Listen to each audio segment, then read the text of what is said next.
Assalamualaikum warahmatullahi wabarakatuh. Saya perwakilan dari kelompok 2 ingin memaparkan hasil diskusi dari kelompok kami mengenai uji toksisitas akudermal pada mata kuliah Praktikum Farmakologi Toksikologi 2 yang diampu oleh Dr. APT Opsteria Saptarini, S.Pharm, MSI. Berikut adalah nama anggota dari kelompok kami. Elson Kristianto Edi, Nadia Sherly Widya Putri, Yusnita Intan Perwitasari, Yulinda Alfa Putri, Helma Aulia Mumpuni. Di sini kami akan membahas mengenai pendahuluan, tujuan penelitian, rancangan, pengamatan, dan analisa data. Yang pertama yaitu pendahuluan. Uji toksisitas akudermal merupakan pengujian untuk mendeteksi efek toksik yang muncul dalam waktu singkat, atau 24 jam selama 14 hari. Setelah pemaparan suatu sediaan uji dalam sekali pemberian melalui rute dermal, pengujian ini perlu dilakukan untuk bahan atau sediaan yang digunakan untuk pemakaian topikal pada kulit, baik yang berupa obat sintesis maupun dengan bahan baku herbal, dan penelitian menggunakan hewan uji dengan jenis kelamin betina, karena kulit betina lebih sensitif dibandingkan jantan. Yang kedua yaitu tujuan penelitian. Uji toksisitas akudermal bertujuan untuk mengetahui daya racun suatu bahan kimia melalui kontak dengan kulit. Yang ketiga yaitu rancangan. Yang pertama yaitu pemilihan hewan uji. Pada pengujian secara dermal digunakan satu dosis yaitu 2000 mg per kilogram berat badan. Dosis perlakuan dan kontrol dicobakan pada 5 ekor tikus jantan. Berat badan tikus yang digunakan 185 sampai 195 gram dan untuk kontrol 175 sampai 185 untuk perlakuan. Tikus yang akan diberi perlakuan dicukur rambutnya pada bagian punggung seluas 3x3 cm menggunakan alat pencukur. Dibiarkan selama 24 jam sebelum diberi perlakuan. Yang kedua yaitu penyiapan sediaan uji. Salep dibuat dengan Abdab Selanai dan Vaselin album, dipanaskan dalam wadah yang terpisah di atas water bath pada suhu 40 derajat Celcius. Setelah campuran tersebut diaduk dengan kecepatan konstan hingga homogen, terbentuklah basis salep. Untuk uji pendahuluan toksisitas akudermal menggunakan konsentrasi ekstrak etanol. Yang ketiga yaitu peringkat dosis. Pada pengujian secara dermal digunakan satu dosis yaitu 2000 mg per kilogram berat badan. Diberikan dosis tunggal tersebut dengan mengoleskan ke area yang sudah dicukur dalam sekali pemberian selama 24 jam. Bagian kulit yang telah diberi perlakuan ditutup dengan plastik supaya cairan tidak menguap. Lapisan paling luar ditutup dengan kain kasa dan diperban. Setelah 24 jam, perban dibuka dan kulit dibersihkan dengan air. Pengamatan perubahan perilaku dengan reaksi fisiologis dilakukan pada 1 jam, 2 jam, 3 jam, 4 jam, dan 24 jam setelah perlakuan. Pengamatan dilakukan selama 14 hari setelah pemberian sediaan uji. Sediaan uji diberikan pada hari ke-1 dan dikorbankan pada hari ke-14. Apabila dalam 14 hari pengujian hewan uji terjadi kematian dan perubahan dermal yang nyata, maka pengujian dilakukan dengan dosis bertingkat.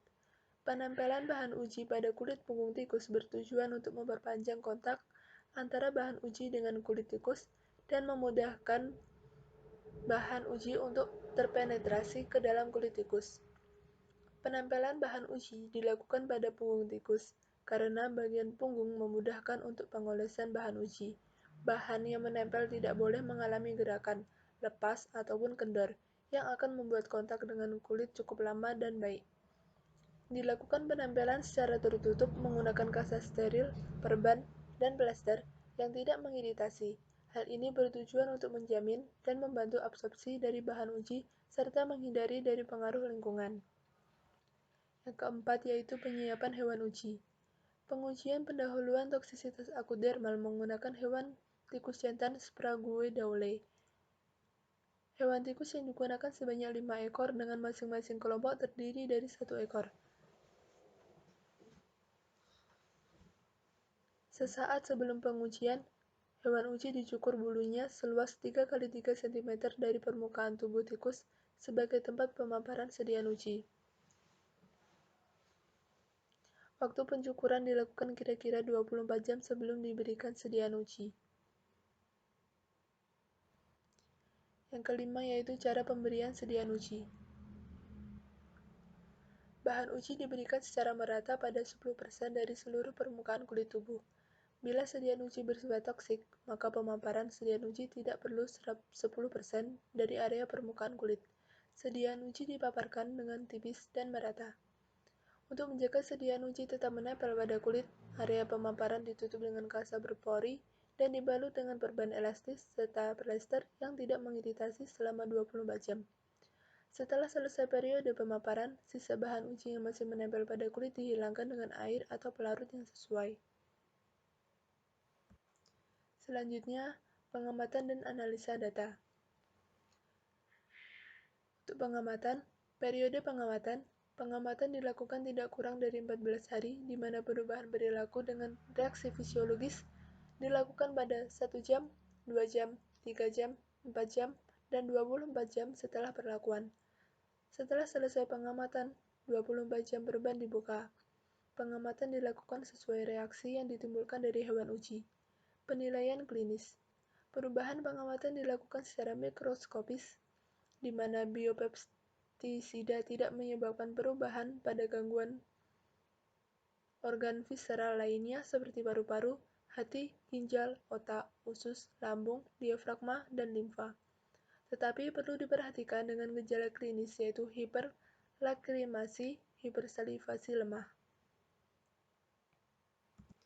Berat badan menunjukkan bahwa kelompok tikus perlakuan dengan Biolafacida M. anisophiae pada dosis 5.000 gram per kilogram berat badan menunjukkan penghambatan berat badan sampai hari ketiga setelah intoksikasi jika dibandingkan dengan berat badan sebelum intoksikasi.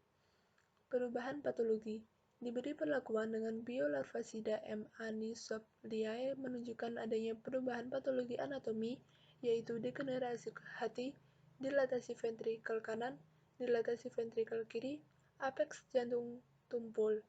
Akan tetapi, biopestisida tidak menyebabkan perubahan dan gangguan pada organ visceral lainnya seperti paru-paru, hati, ginjal, otak, usus, lambung, diafragma, dan limfa.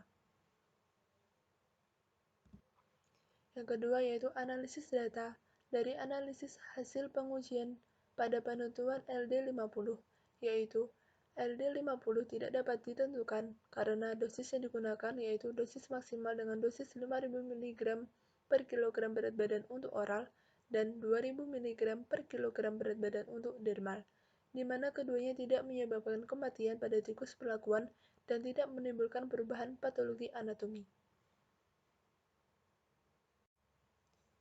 Sekian yang dapat kami sampaikan. Mohon maaf apabila ada salahnya. Terima kasih atas perhatiannya. Wassalamualaikum warahmatullahi wabarakatuh.